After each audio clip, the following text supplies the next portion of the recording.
Aula 9. A prematuridade. Com o Dr. Marcelo Zugaib, ginecologista e obstetra do Hospital Israelita Albert Einstein.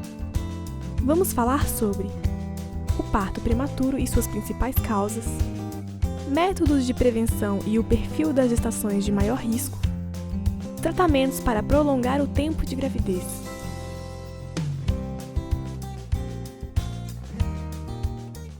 Considera-se um parto prematuro quando ele ocorre entre 22 semanas e 37 semanas completas de gravidez. Existe um grupo de risco para parto prematuro e nós podemos aplicar testes nessas mulheres que permitirão prever se o parto prematuro irá acontecer. E poderemos também lançar mão de medidas que permitirão prevenir a ocorrência do parto prematuro. Existem dois testes principais. Um é a fibronectina fetal. É um teste simples que se faz colhendo o material vaginal a partir de 22 semanas de gravidez e nós podemos ir repetindo a cada 15 dias e se o teste estiver positivo, ele chama atenção para o fato de que o parto prematuro poderá ocorrer em 7 a 14 dias.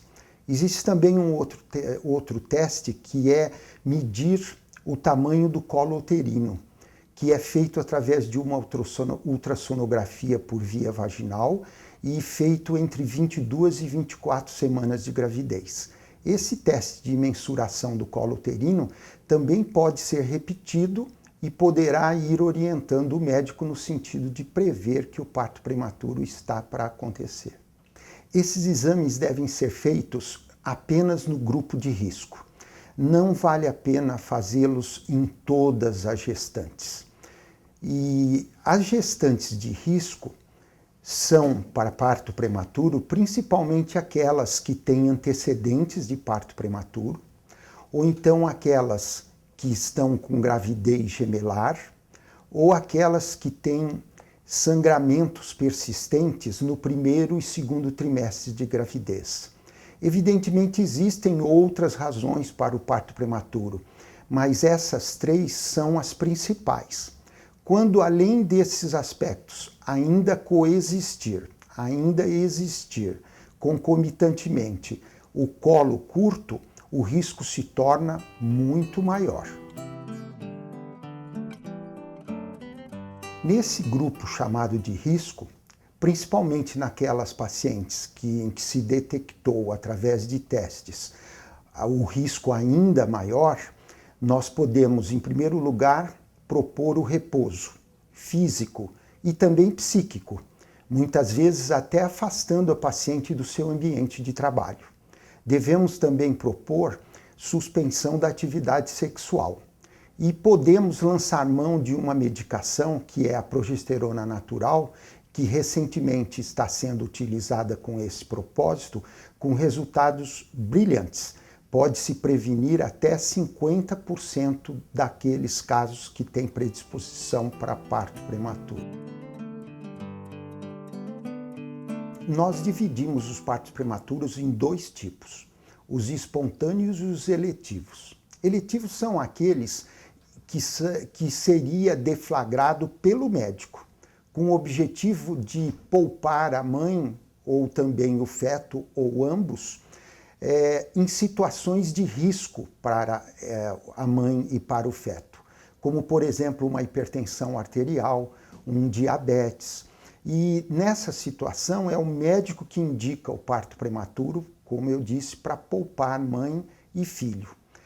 Existe o parto prematuro que é espontâneo. Ele começa e não foi determinado pela vontade do médico. Naqueles que são espontâneos é que os testes podem ser utilizados para predizer se ele vai acontecer mesmo ou não. Nessas circunstâncias, não são todos eles que serão prevenidos. Cerca de 50% será, mas o outro 50% acabará em trabalho de parto prematuro. Ou existirão casos que não estarão sob a prevenção do médico e que aparecerão já em trabalho de parto. São os casos chamados sintomáticos, em que a mulher já está com contrações uterinas e já tem alterações iniciais no colo uterino. Nesses casos, há que se internar a paciente e existem medicações que poderão bloquear o trabalho de parto. Na maioria das vezes, o bloqueio não se faz em definitivo, mas se faz temporariamente, por exemplo, por 48, 72 horas. E qual seria a vantagem? Há uma grande vantagem, porque nós podemos lançar mão de corticoide, que vai amadurecer o pulmão da criança, e podemos também, se ela não estiver numa maternidade com retaguarda de unidade neonatal de terapia intensiva, transferi-la para uma maternidade com essas características. Se não há possibilidade mesmo de inibir, como eu disse que muitas vezes não haverá, a atenção durante o trabalho de parto é fundamental, porque nós temos que evitar administrar à mãe drogas que vão sedar essa criança. Ela é prematura, já tem dificuldades para respirar espontaneamente e qualquer droga sedativa seria um agravante. Nós temos também que evitar todo e qualquer trauma mecânico durante o trabalho de parto e evitar ao máximo a possibilidade de sofrimento fetal.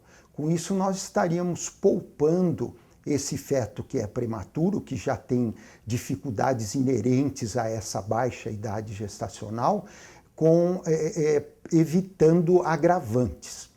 Após o nascimento, é fundamental que essa criança esteja sendo atendida numa unidade de terapia intensiva neonatal.